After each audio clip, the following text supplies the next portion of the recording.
Hai, masih bersama saya, Mr. Z bicara. Tentu saja bicara tentang kebenaran berdasarkan fakta, data, dan realita. Teman-teman, saya ingin membedah ya dan memprediksi apa yang terjadi ketika putusan Hakim Pengadilan Agama Jakarta Selatan kemudian dibanding oleh Paula Verhoeven. Tanggal 16 April 2025, Hakim Pengadilan Agama Jakarta Selatan memutuskan sidang gugatan cerai Baim Wong terhadap Paula Verhoeven dengan mengabulkan semua yang diminta, semua yang dimohonkan oleh Baim Wong. Namun, Paula Verhoeven pun tidak tinggal diam. Paula dalam persidangan telah mengajukan rekonvensi, menggugat balik dan menyangkal apa yang dituduhkan oleh Baim Wong. Sebelumnya, mari kita simak putusan hakim yang dinyatakan oleh Humas Pengadilan Agama Jakarta Selatan berikut ini. Kemudian selain dia menjawab ya yang pada intinya membantah dalil-dalil permohonan pemohon, juga pihak termohon juga mengajukan gugatan balik atau yang disebut dengan rekonvensi. Salah satu rekonvensinya yang diungkapkan adalah seandainya terjadi perceraian maka dia menuntut ya tetap hak asuh anaknya minta kepada termohon selaku ibunya, yang paling utama. Kemudian yang kedua, dia menuntut nafkah madiah. Jadi karena selama berpisah 1 April sampai dia terhitung 1 April sampai September sekitar 8 bulan, ya dia menuntut nafkah setiap bulannya 100 juta. Berarti total 800 juta. Kemudian dia menuntut mut'ah sebagai istri yang akan diceraikan adalah berupa uang sejumlah 3 miliar. Ya, kemudian menuntut nafkah selama idah. Jadi kan ada masa idah 3 bulan, dia menuntut nafkah idahnya 200 juta sebulan, berarti totalnya 600 juta ya. Nah itu, selain itu juga dia menuntut ketika anaknya diminta oleh termohon, ada dia menuntut nafkah anaknya gitu ya, untuk nafkah anak.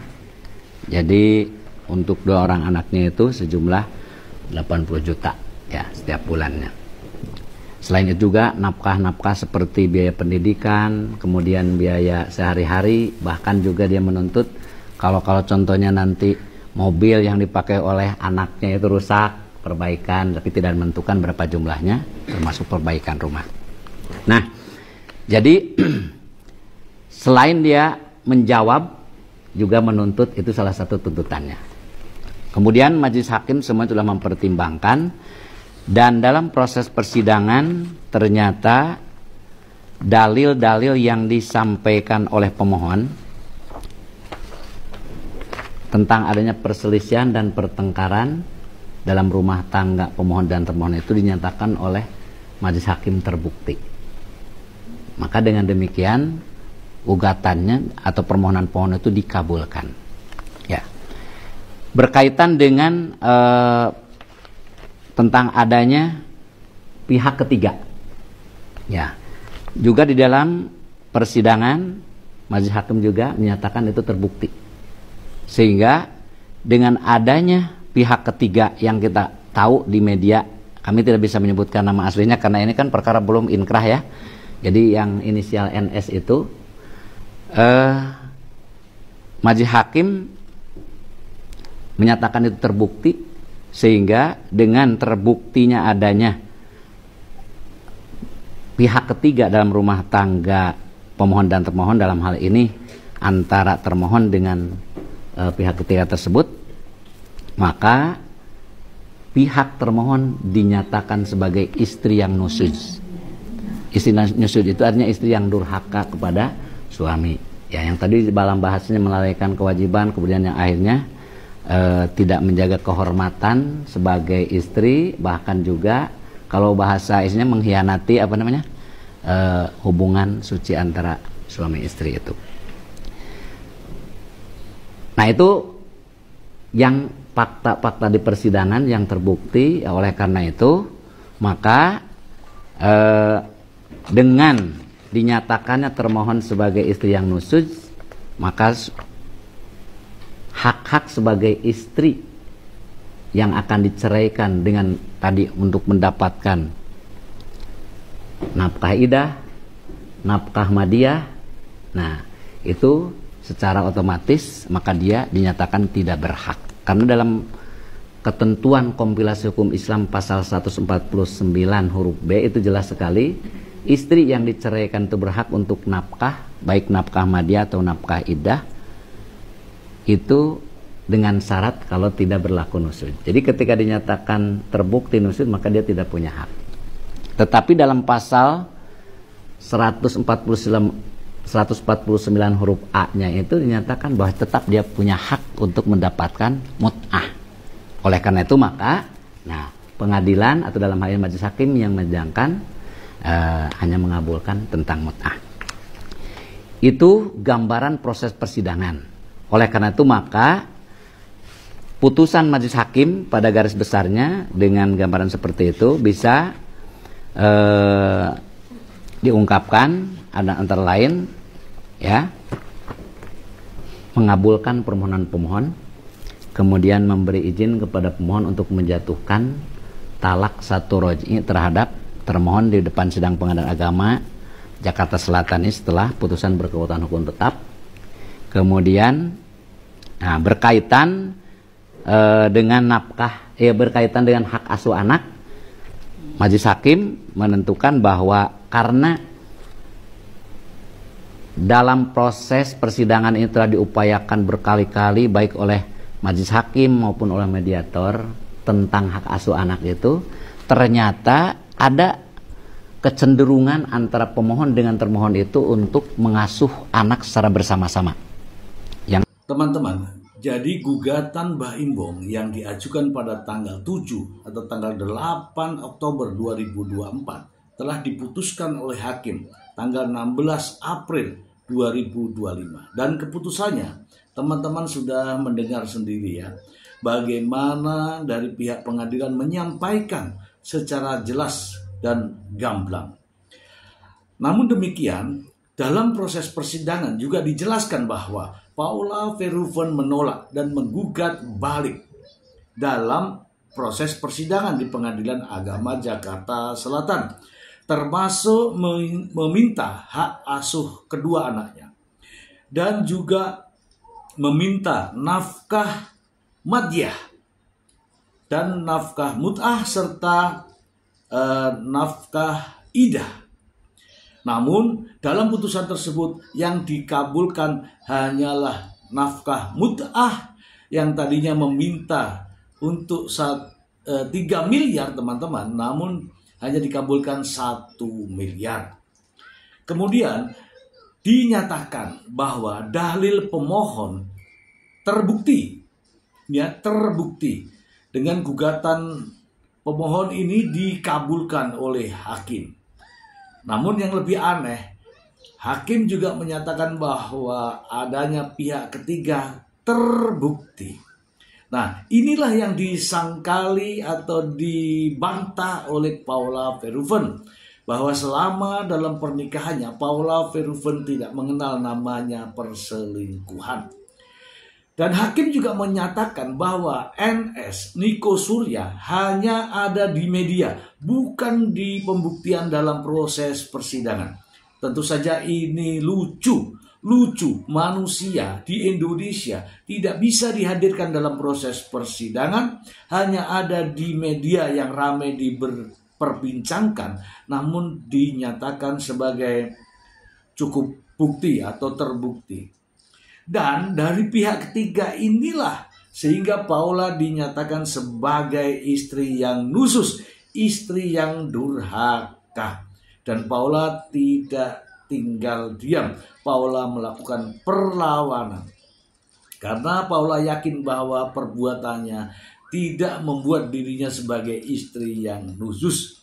Bahkan Paula sebenarnya teman-teman, Paula juga melihat bagaimana Mbak Imbong sendiri terhadap perempuan-perempuan yang lain. Namun tidak mengatakan sebagai suami yang durhaka. Katanya tadi sudah dinyatakan bahwa dengan adanya pihak ketiga katanya mengkhianati pernikahan. Fakta-fakta yang membuat Paula Verhoeven terbukti tidak disampaikan secara jelas, namun Paula sudah mendapatkan predikat sebagai istri yang nusyus, sehingga nafkah idah, nafkah madyah dia tidak berhak. Katanya menganut pada pasal 105 kompilasi hukum Islam huruf B. Sementara ada juga pasal 109 huruf A yang menyatakan bahwa adanya nafkah mut'ah, dan hakim hanya memutuskan Mbak Imbong diwajibkan memberikan nafkah mut'ah sebesar 1 miliar rupiah. Sementara hartanya Mbak Imbong banyak sekali. Namun hakim memutuskan 1 miliar rupiah kepada Paula Verhoeven. Adilkah ini? Ya, teman-teman yang menilai. Dengan mengabulkan permohonan pemohon, dengan permohonan pemohon dikabulkan, maka hak asuh anak, lucunya di sini, hak asuh anak diasuh secara bersama-sama. Dan bagaimana prediksi saya? Putusan telah diambil pada tanggal 16 April 2025. Namun Paula Verhoeven banding, teman-teman. Bagaimana prediksi bandingnya? Saya akan mengulas untuk Anda. Jadi teman-teman, dengan gugatan balik atau banding ya, yang diajukan oleh Paula Verhoeven, saya memprediksi Paula Verhoeven merasa bahwa dia tidak melakukan apa yang dituduhkan oleh Mbak Imbong dan membantah apa yang diputuskan oleh Pengadilan Agama Jakarta Selatan, sehingga dia menuntut agar namanya diperbaiki, agar namanya dipulihkan. Untuk hal yang ini saya bisa memprediksi bahwa nama baik Paula Verhoeven akan pulih kembali, karena Paula akan menunjukkan bahwa dirinya tidak pernah berselingkuh dengan siapapun. Dan prediksi saya, mau tidak mau, suka tidak suka, akan ada keterangan dari Niko Surya, apakah itu keterangan secara langsung ataukah keterangan secara tertulis atau keterangan secara rekaman. Pastinya akan membantah semua tudingan tersebut. Dan jika Niko Surya membantahnya, maka nama baik Paula Verhoeven akan kembali pulih. Berkaitan dengan nafkah mut'ah, yang Paula Verhoeven menuntut nafkah mut'ah sebesar 3 miliar. Namun yang dikabulkan hanya 1 miliar. Dalam sidang banding ini nantinya, karena kekayaan Mbak Imbong melebihi rata-rata, dan kekayaan tersebut bisa hadir karena ada peran dari Paula Verhoeven, maka nafkah mut'ah yang tadinya putusannya 1 miliar akan disesuaikan dengan permintaan Paula Verhoeven, yaitu sebesar 3 miliar rupiah. Selanjutnya, terkait dengan hak asuh anak.